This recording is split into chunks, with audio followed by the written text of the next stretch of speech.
ask away as you like. Christina, just tell us a little bit about yourself, and then what you've been doing out there. And with you've got so many different things, slime, and you've got all the New York East Coast stuff, and Librarian of the Year, and all these different things. So give us a little background on yourself, and then take us through kind of your best tools for the under 500 Makerspace. Okay, and I just want to make sure with that presentation I sent you, will that be able to come up, or? I can bring that up whenever you want. Yep. Great. Okay.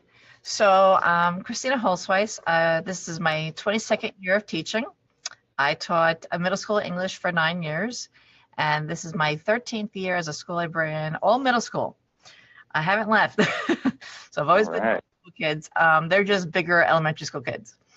And Slime is our Maker Fair. Well, Maker Fair. It's our Students of Long Island Maker Expo. And our last year, we actually, we had at the Cradle of Aviation, which is a local museum, and we rented the museum, and we had an awesome time, and we were able to bring librarians together, and makers and schools and educational companies, and it was really awesome. So I'm trying to help teachers and librarians with the maker movement and STEAM education, and basically just bringing hands-on learning and fun back to school again. Yeah, definitely. Great. And tell us a little bit about how Slime went this year. Slime was awesome. It took a lot of time. It took a lot of work, because this year, since the last 2 years we were at my middle school, so this year we rented the museum, so I had to raise money.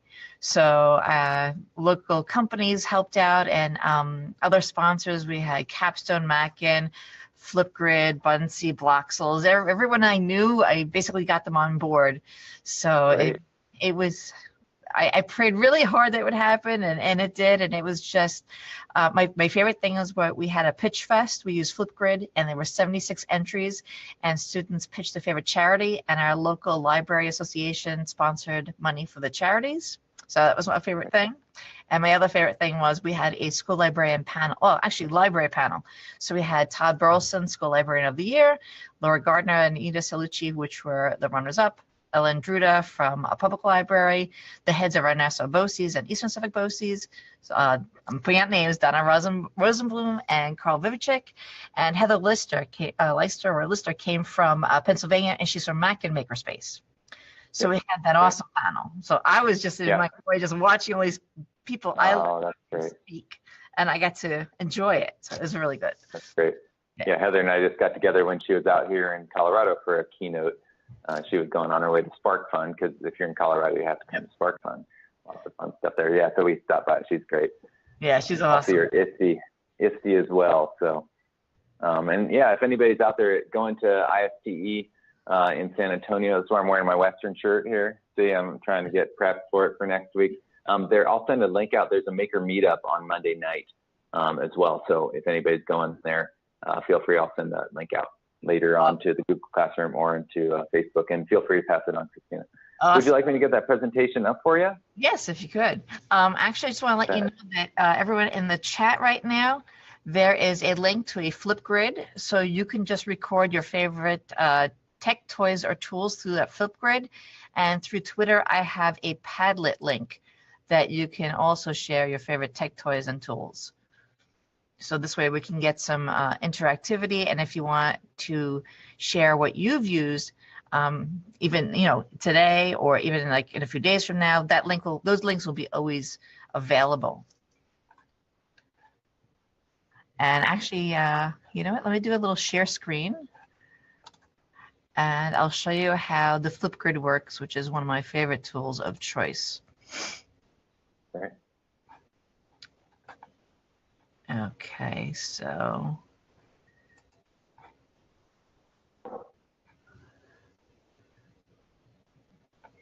oh, that looks nice.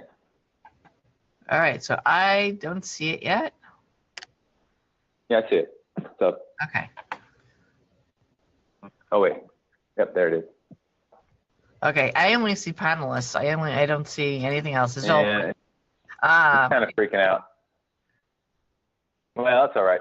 They can get to that one themselves and take a look at it. This is not showing real well, and I can just screen share mine here to be able to get your actual presentation going whenever you'd like to. Great. And I'm trying to find, okay, here we go. Trying to find out why my window is, oh, stop share. There we go. Ah, that would help. All right. There you go. All right. All right, shall I share yours? And I'll just, you can just kind of walk us through it here. So I'll share mine. Great. I'm loving your little office here. This is great. Great. All right. All right.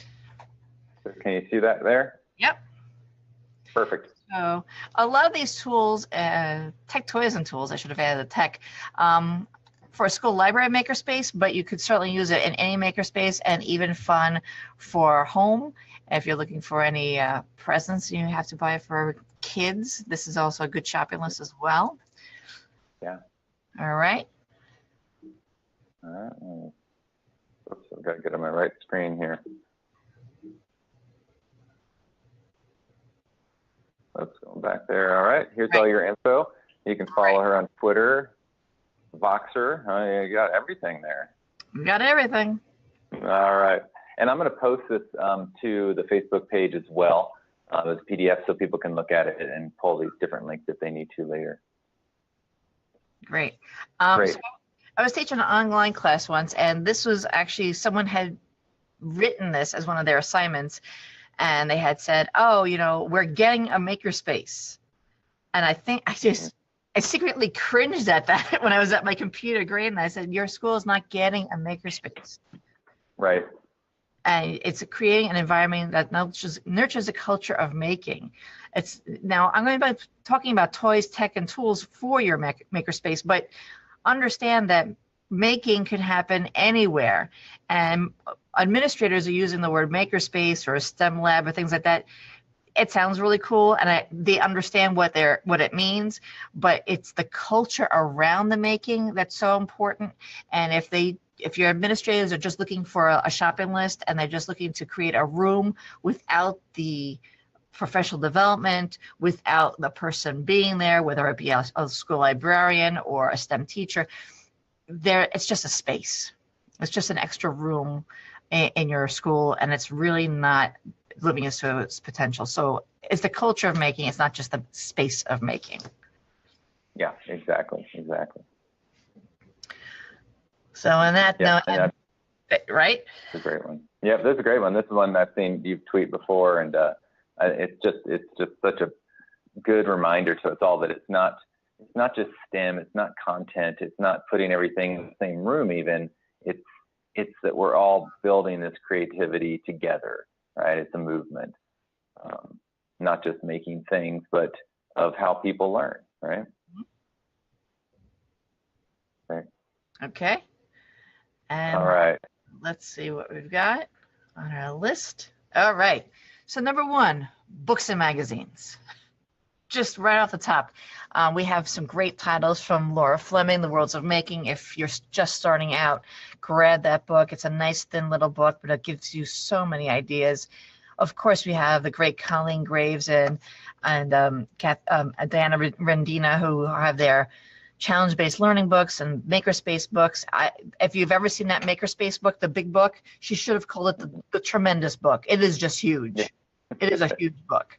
Then we have right, Invent to Learn. How could you not have Martinez and Steger's Invent to Learn? I mean, that's just like classic.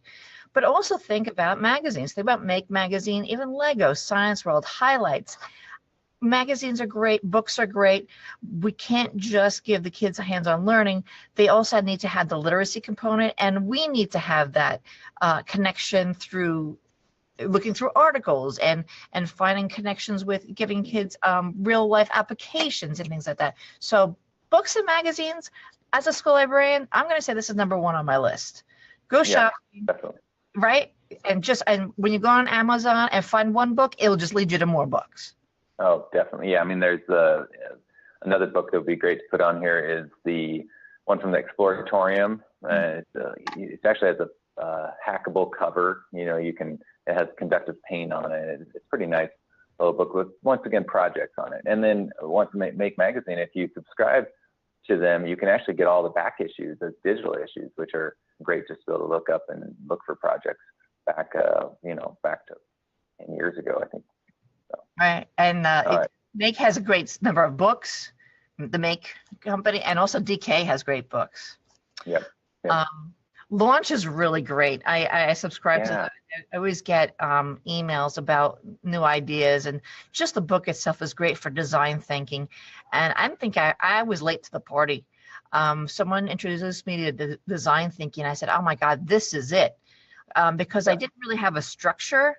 I had the stuff and I had the passion, but I really didn't have the structure, but I wanted to be open enough that my kids could learn without being regimented.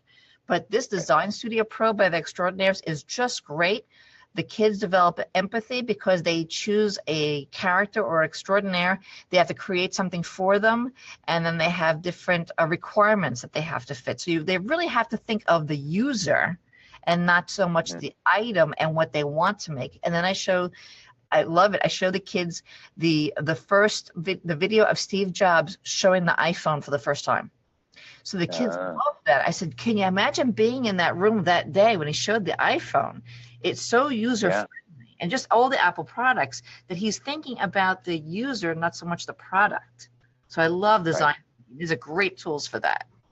Yeah, and that launch website has a bunch of great videos too that just kind of help you understand what the design thinking process is, and then how to apply it to constructivism and hands-on making in your classroom. So it's a great place to go. Yeah, it's a great place to start. Go forward here.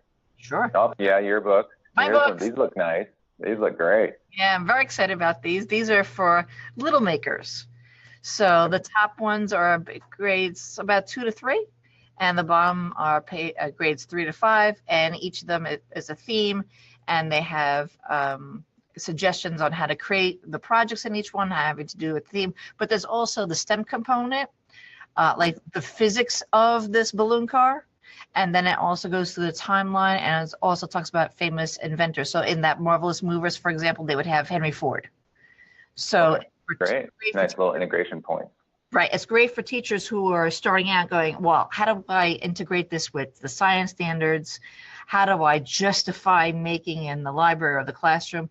And because this is through the Scholastic Library Division, they're perfect for kids to take home and make it home with their family and friends. And are these on Amazon then? Amazon links right now? They are sold by Amazon right now, but they're pre-order. Okay, great. They're pre-order, and they have paperback and hardcover. Great. So we'll I'll try to put the link out to that as well, Christina, later on. All right, number 2. Recyclables. Again, I'm trying. Yeah, I brought some of my own. I brought some here. I love garbage.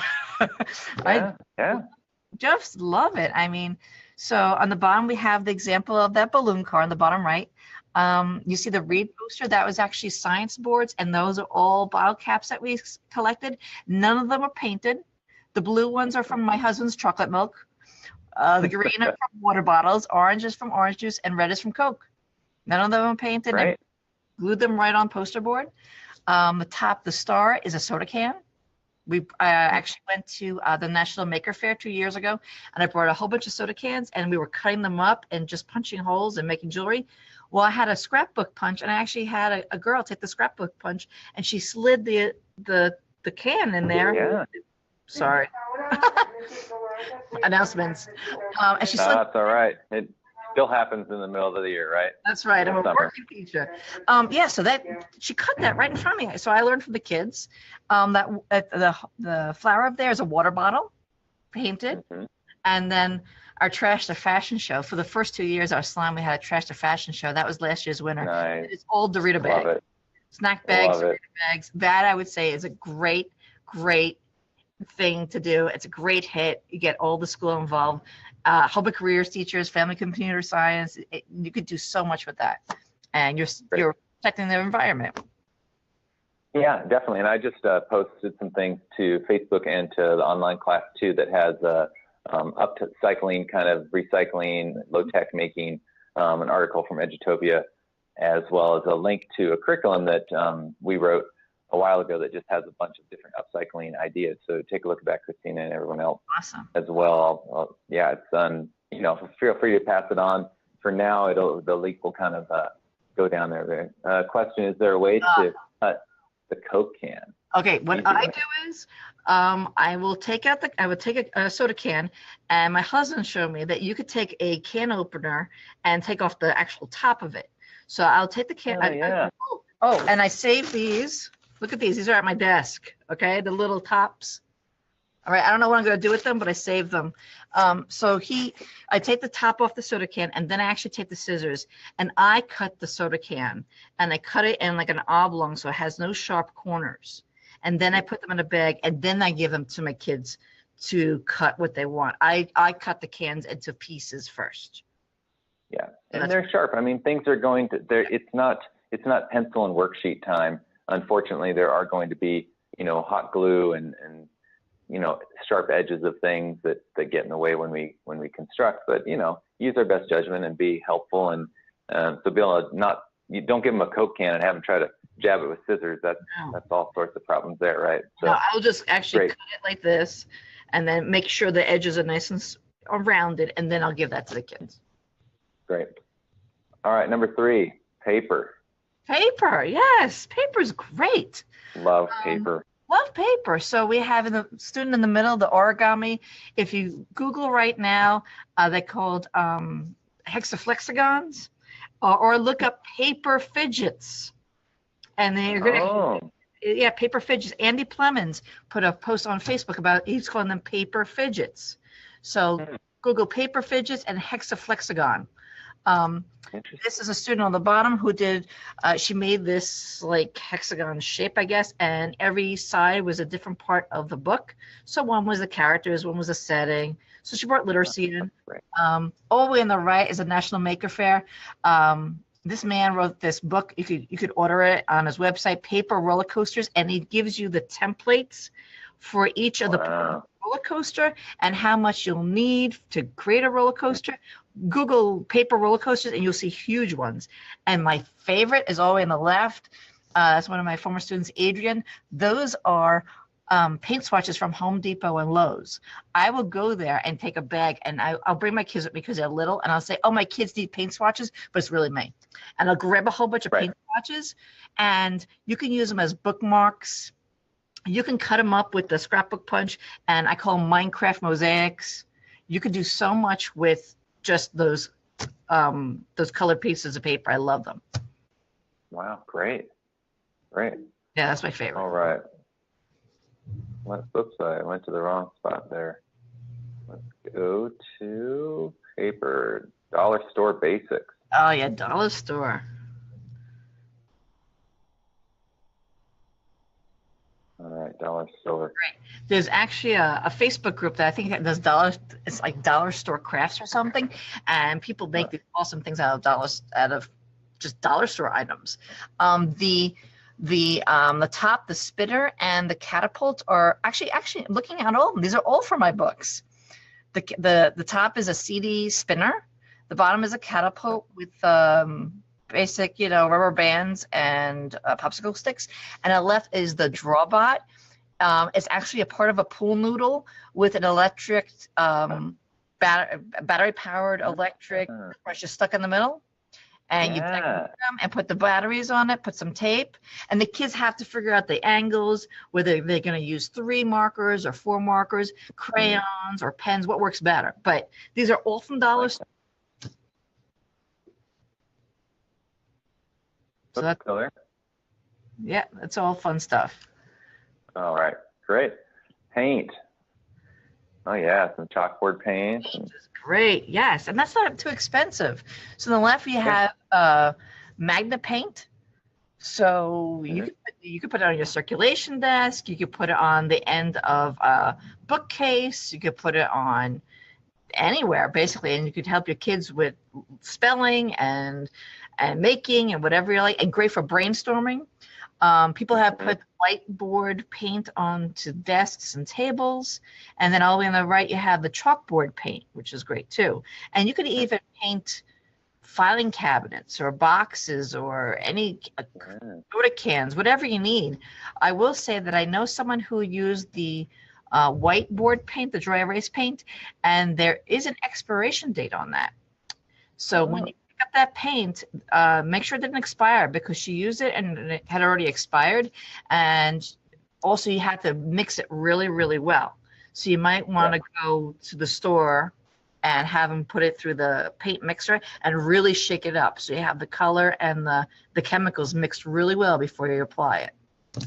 Yeah, and it can be really expensive. So for small surfaces, you know, they have the one brand Idea Paint, or I think Home Depot carries one. They're just really expensive. So follow the directions and make sure that you get the right one. Another option is to use a shower board from Home Depot. It's just basically a white plastic, and you can just cut that into different shapes, and you know, we put them in different spots. I'll actually have one up here later on that we use in the shop just for kind of note taking. So, yeah, actually, Todd Burleson, who's the school librarian of the year this year, I went to visit his library, and he has a little hallway off of his library, and he had used the shower board.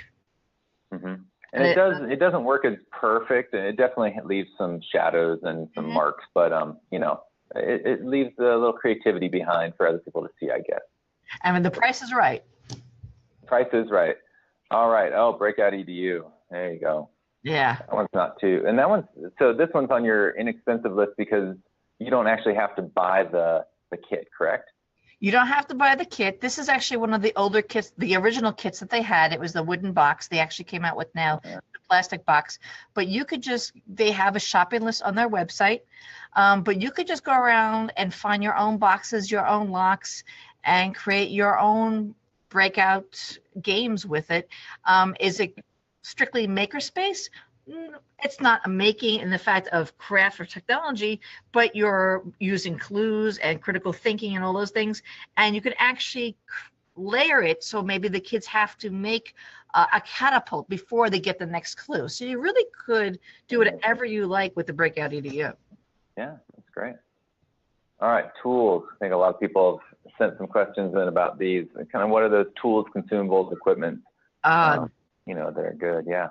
Yeah, these are my favorites. So on the left, we have a child using a screwdriver. You need a basic set of screwdriver, pliers, things like that. In our library, I really can't use a hammer and nails and a drill because it's loud, but basic screwdriver, quiet tools, definitely need those. At the top, it's a button maker. Button makers are really, really great. You could use that for anything. You could use it for advertising. If the kids want to create their own little store, they can sell buttons. They could use it for dances. I mean, they could. Its possibilities are endless with a button maker. The top right is for the cardboard challenge. Those are called Clever Cutter with a K. K-L-E-R, K-U-T-T-E-R. And you could see in that picture, you can really put your finger right there and you'll never get it underneath. You'll never cut it. These, my daughter is 4 now, but when she was 3, I let her use these Clever Cutters. They're that safe. That's great. The Make-A-Do, we have the little screws and the drill, and someone just said that there's a 3D printed version of Make-A-Do. Yes, I have an assistant principal visit my Makerspace one day, and he said that they have a 3D printer in the technology lab, and each day he orders another tool to be 3D printed. Oh, really? Yeah, so they download from the Thingiverse, they download the Make-A-Do, and then they use that, which is kind of cool. Yeah, and aside, Strawbees has, you can get patterns just to cut out on your vinyl cutter as well. So. Yep. And then my newest, oh my gosh, my newest thing is this Ryobi glue gun. It is, it's expensive, but it is gold. I didn't realize it, but the actual gun part stops at like the green part. The actual gun is 30 and the battery can cost around 40, and then you need the charger. But it is great because in my library, we don't have all these outlets, and you know, and I don't want kids tripping over wires. So the heavy duty battery lasts 3 hours and the regular battery lasts an hour and a half. Wow, that's great. So it might be expensive, but it's a tool that you're always going to use. You'll go through duct tape like it's water. Definitely. Right, but it's really, really good. It does get hot. It does need, you do need to supervise. It is a glue gun, but it is wonderful. Great rec. Thanks. And then cardboard, is that the final one there? Yeah, that's cardboard. They're using the Make-A-Do little tool for that. Like I said, duct tape is great. I love duct tape. It's a great tool, but people are like, well, they go through it a lot. Sometimes it's better to use the tools that you can use over and over again. But duct tape over on the bottom, that's always a great tool. Right. All right. Number 8, building toys up there. Strawbees. They're good. And we don't see number 8 yet. We don't see number 8 yet. Nope. All right. Let's see if it paints across here. It should be showing up. Is it still on number 7? It's still on tools, number 7. Yep. Okay. Oh, yes. Building toys. There we go. Oh, yes. So a lot of people use the Connects, which is in the bottom right. And I love a lot of these tools because most of them you can see are color coded. So on the bottom, we have an ESL student using the Connects. And it's so great because a student who has limited English can follow along using the same directions as a student who can read English, and they can talk about just colors. Can you give me the red one? Can you give me the yellow one? So the conversation building using these tools. So I love Connects for that. Great. The mag formers in the middle, they're a little bit on the expensive side, but they are so easy to put together because they're magnetic. The Zoob on the left, they're really fun to use because they have almost like an atom shape. Who can resist the Tinker Toys from years ago, right? And the top. Oh, yes, yeah. Tinker Toys are great. Kiva planks. Kiva planks are awesome. And you can make ramps and chutes and everything just with these little blocks. They're just awesome. And before I bought Kiva planks, my kids take Taekwondo lessons, and I had our shop teacher cut the Taekwondo boards that they kick into Kiva planks. So go to your local karate school or Taekwondo school, and you can also build with them with your hot glue gun. So free wood. And that's a good point. Yeah, good point to remember that just because somebody milled their own or cut them and box them up and sells them to you, they're a great product and they're fairly inexpensive. You just get the structure kit or, one of the build kits. They come with a lot in there, but at the same time, if you're really on a shoestring, you can go find your own materials for the same type of creative making, right? Exactly. And then the Strawbees are great. I actually met them at the toy fair. They're fun guys. They're really fun guys. They were making a really big tower. They're really hilarious. And the Strawbees, they're, again, simple to use. You got to love them. I think they have a Kickstarter right now on a hovercraft. It might be over already, but they have a Kickstarter. Check it out, Strawbees hovercraft, which actually looks really nice. It comes with the motors, but then you use your own recycled bags and stuff to make these things go. And their videos are just hilarious too. They are hilarious in person. And I actually saw the hovercraft at the toy fair, and it worked. It was awesome. Good. Yeah, good. It was great. They're light. The straws are lightweight. They're great. Yeah. All right. So Legos. Okay, everyone loves Legos. Everyone. All right. Exactly. But here's my take on Legos. Now, I don't have that epic Lego wall. I don't have enough room here in my library for a big wall. Mm-hmm. So from Scholastic, I was able to get this black cabinet from a book fair, and it's metal.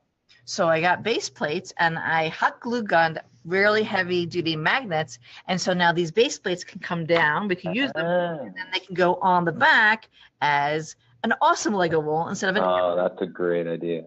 So I'm very into double function, and this over here, this father and son playing with this, it's a Lego wall, but it is a two-sided easel, which collapses. It folds up, and I went on Amazon, and this company was selling base plates with already the sticky backs. They came out to about the same amount of money as buying the name brand Lego plates. So I bought them, and I covered both sides, and now I have a movable wall.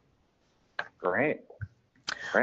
These are things that you could also use with Legos. So we have Tinkerbots. You can actually make your own robot and build on it with Legos. The Flybricks, which is the plane, like a helicopter. Meeperbot. I've got one back here. Yeah. Oh, you have one? Yeah, Meeperbot. Yeah, I actually got one when it first came out, or before it came out. Holly out there at Flybreak, she's probably going to be on one of these in August as well, talking more about, as we talk about drones. But yeah, it's a great little product, and when you crash it, you'd have to rebuild it, which it frustrates me a lot, and it's actually great because you have to keep doing the same and tweaking things, right? So instead of just being able to crash it and not have to actually build, you're forcing kids to build, which is fun. I love that. Yeah, the meat provider is great. You could build right on it. And then this is brick sticks. This is actually he's younger, he's older now. You see the picture of him, but as a young boy, he wanted to have stickers on his Lego so he could change the characters and what the pieces were for, and you could take them off and use them on other pieces. So, and they're only like $4 or $5 a pack. So you could basically upcycle your Legos. Yeah. And you can actually, there's another non-Lego version, called Strictly Bricks. I think it's a little cheaper if you're looking for, once again, kind of on the shoestring. That's a good idea. And then top left, we have Nim Uno Loops. And I think that was on Indiegogo recently. And it's Lego tape. Yes, I saw that. I haven't played around with that yet. Right? Flexible tape, huh? Yeah, and you could you could cut it, put it on your water bottle, put it on your phone, put it again on a chair or a table or anything. So it's really, really awesome. That's great. All right, moving on here. iPads. Has that come up on your screen yet? Yes, I'm on the screen. iPad. Perfect. Hi, I'm sorry. Someone just walked in. So no problem. iPad is definitely like, I know people are moving towards Chromebooks and things like that, but iPad is still the Swiss Army knife, I think, of digital high-tech making. I mean, on the left here, we have a green screen movie. We could do it the Do Ink green screen app. Top right is a photo that we did for a book trailer. And on the bottom is a stop animation movie also from the from iStop Motion, Boinx, BOINX. And I got the idea from someone of using just Play-Doh and cookie cutters because the kids spend so much time on creating the characters that they don't really film the movie. So I just printed out pictures, put it on the stand, and they had whatever characters that they can make from the cookie cutters. Like that's great. Yeah, 20 shapes of $20 online. Great. Wow. That's great. And also other great things, right? You notice anything? Yeah. What's this Bloxer? Blocker? Oh, Bloxels? Sorry. No, I've not seen the actual physical representation of it. That's a really cool. Sorry, it's loud here. That's okay. Left-hand Bloxels. Oh my gosh! Last year at ISTE, almost every station at the library playground was full of Bloxels. They were actually one of our other sponsors for Slime this year. They're awesome. Basically, and I love this because you take a tray and each one of the colors represents something. So the blue represents water, green is terrain, red is like the danger. And with the iPad, you scan it, and it actually creates the video game based on those little pixels. Well, and you can actually that. I can look that up. It's awesome, and I love it for again ESL. We had ESL kids use it, color coded, great, and I love it for kids who need help with their fine motor skills, because a lot of kids are like watching video games and creating video games and they have this skill, but they don't have this skill. So by putting the little blocks in the boxes, it was great. And I did it with life skills kids, which are like very low functioning special ed kids, and I loved it. Bunsey, you could do almost like a little, almost like PowerPoint on steroids. Then we have the Osmo, and CoSpaces is awesome. You can create virtual reality with CoSpaces. Oh, wow. So this is really great digital making, all with an iPad. Yeah. And then my favorite is right now Flipgrid, where you can record your kids' voices. So that's why I had the Flipgrid. If you want to share one of your own tools, that's under $500. These are all my kids that I record them for Genius Hour. I'll tweet this out later, and you can see all the things that we've done in our library. And it's all kids' voices. Every video is about less than 3 minutes long. So really fun stuff. Again, through the iPad. Circuit electronics, little bits are really great. right? Who can say no to little bits? But they're an expensive tool, but they're just very useful. I mean, you can do so much with them. You do need to get a fair amount or enough to really do what you want, based on your ideas. But they're just a phenomenal platform. yeah, they're small. I would say like small groups. They're good. Mm-hmm. SAM Labs.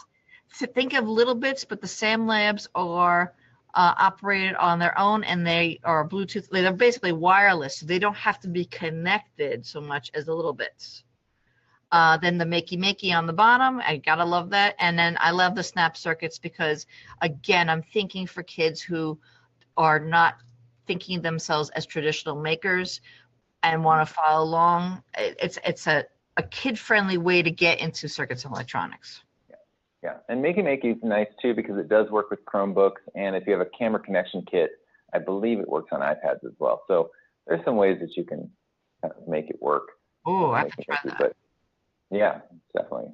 And Sam's Lab, nice. I saw them last year at ITSE. I think they'll be back again. There. All right, number 11. Robotics, and then we're almost done. This is home stretch here. All right. Yeah. So these all robots need an iPad. So you've got your dot and dash at the top, you've got Ollie, Sphero, you've got MIP, and then the new little guy on the left-hand side is Cosmo with a Z, Cosmo.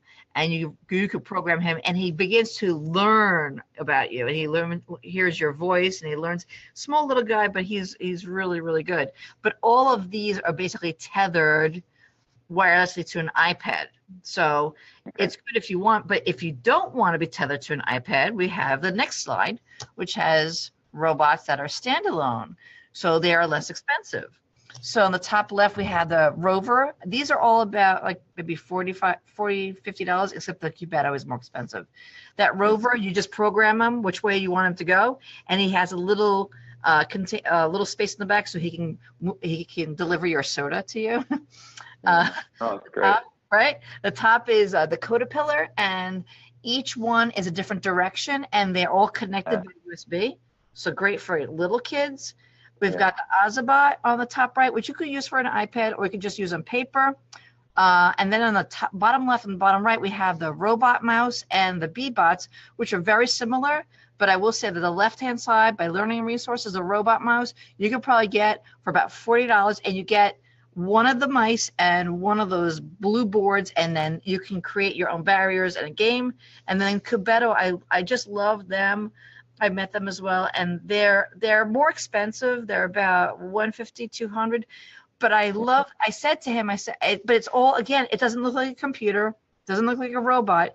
And I actually said to him, well, why is it wood? And he said, because the kids it will wear with them, it will grow with them, it'll get beat up, and it will be more personalized. And it's the feeling of touching the wood as opposed to touching plastic. It's a more of a warm feeling for little ones. I was like, wow, I really thought about it. So for grade levels, give me a couple of options that if you only had a limited budget, middle school, maybe, first through third, fourth through fifth, and middle school, which robotic platform would you pick? I would think for the little ones, definitely Cubetto, although it's a little more expensive. But if you don't want to go that route, Caterpillar. That one. Okay. The Caterpillar on the top is great for your littles, maybe K through 2. The Ozobots, and then go down to the bottom. You've got your Robot Mice and Bee-Bot. I would say that's the next level. And then after that, I would say the Rover and the Ozobot. 2 different kinds of programming, but I would say that would be the next level above that. Okay. Great. All right, I'm going to turn off screen sharing here. Great. All right. Well, that was great, man. That's a ton of information. Thanks for doing that. That's great. And so if you just had to pick, say you have $200, what's your first in library for buying? I would say a robot, only because that's your hook. That's what's going to get your boys in. It's the fact. I would go with maybe like an Ozobot, the little guy. My only fear with Ozobots, they're a good buy, B-U-Y, but they're also a good buy, B-Y-E, because they're so small, they can fit in a pocket. Maybe the Rover, maybe the Robot Mice, because they're only about $50, and maybe you can get 2 of those. I would get 1 of each. I don't buy multiples of things. I buy like maybe 1 of each, so we can do a compare contrast of robots. And then this, you don't know what you're gonna like, and you don't know what the kids are gonna like. So I would say definitely a robot, and then the clever cutters. Yeah, those are great. They're about $7 each, and you're going to be constantly using them with cardboard. You can use them, all your recyclables and everything. So I would say if I had to pick 2, a high-tech or robot, a clever cutter, and then I would throw in an iPad. I know it sounds really crazy, but you could do green screen movies, right? You could do stop animation. You could use Flipgrid. You could make TouchCast videos with 1 iPad. Right. And the minis are fairly affordable right now too. That's all I have is mini. Yep, we have minis. So I would say those would be my choices: digital making iPad, high-tech making robot, and low-tech making clever cutter. Great. Well, that's awesome. And I put some, like I said, some upcycling because I just loved upcycling. We had written a curriculum, and this is actually a wristband just out of a bike out of a climbing rope. So you can go to the climbing stores and get rope, and then you pull the core out, and you can pinch off the end with a little hot, and then kids can make their own. Once again, then it turns into entrepreneurship and turns into different aspects of that, and there's so much creativity in there. So take a look at the research that I put out there too, Christine. I think you'll like it, and feel free to use it in your library. Yeah. Anything else you want to say about your books or things that are going on, or events that you kind of want to highlight before we go? Oh, I do want to say that this week is the National Week of Making. Yeah. Thank you. This is the National Week of Making. So if anything, go out and make something, and go out and make a difference. Yep. And don't wait until budget. I started with yogurt containers. My Makerspace has been funded by Donors Choose. If you want it, if you believe in it, you'll do it. Don't wait for permission. Try it out. Your kids are going to love it. And don't wait until you think that you're ready. Just dive right in, and you'll learn along the way, and your kids will too. Right. And you can post your own event there. This whole series is posted as an event, but you can post it. It's about a 1-day turnaround. Post an event, and you can, instead of a lemonade stand, you could do a maker stand, right? You could do a little something in your neighborhood. You could empower your kids to do that type of stuff. Use bike tubes and upcycling and staplers to staple things together and get, creative, or make wallets or make jewelry out of Coke cans, right? I mean, there's so many things that they could do just to kind of be part of it and say, look, I'm part of this whole week of making. So. Exactly. We are a nation of makers. Yep, exactly. All right. Well, I think that's a good way to end it right there, because we are, and I appreciate you coming from your coast to the Midwest here, I guess. Are we Midwest or Rocky Mountains? I'll go Rocky Mountains. And everybody for joining in. We've got people on this summer PD. I think we're up to about 320 people. A lot of people are watching Facebook Live right now, as well as the live webinar. And then we'll be posting this as YouTube for later use for people to look at, and any resources you want to add to it, put in there. If anybody has any questions, feel free. I see the new computer Kickstarter is on there, Primo Toys. Kickstarter is great for looking for stuff. I love that. Kickstarter is great. It's great. All right. Well, hey, thanks so much. I appreciate you taking the time to come on in, and we'll be here next week. Next week is at ISTE, so I'll just be wearing my Western shirt and interviewing people, and we'll just be posting that. We won't have a live unless you just happen to catch us. I might, if you watch the Twitter feed, I may be posting some different things saying, hey, we're going to be talking to Laura, or we'll be talking to, I think Heather's out there, so many different people out there. So if nothing else, I'll make a little hodgepodge, and we'll post it of their best maker hacks and tips and tricks for them. Sound good? Yeah, I've been looking for All right. That. Good. Bye. All right. Hey, thanks again. Bye-bye. Bye. Let's figure out how to turn this off. I got to close windows. Hey, nice chatting. Thanks again. Bye, everyone. Bye-bye.